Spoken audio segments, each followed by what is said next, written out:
Plus প্রচণ্ড ফাঁকিবাজ ছিলাম, এখনো আছি। তো যাবতীয় ও করেছে, গান শিখেছে, সাধনা করেছে, আজকে ওর এই জায়গায় এসেছে। কিন্তু যাই হোক, আজকে একটা ভীষণ আনন্দের দিন। আজকে মা থাকলে, বাবা থাকলে সত্যি খুব খুশি হতেন।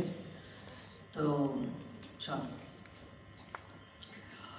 আমি যে কথা বলতে যাচ্ছি সেটা হচ্ছে যে আমার আজকে সকাল থেকে খুব টেনশন হচ্ছে, কারণ ওর সঙ্গে রবীন্দ্র গানে মঞ্চ শেয়ার করা আমার কাছে ভীষণ টাফ।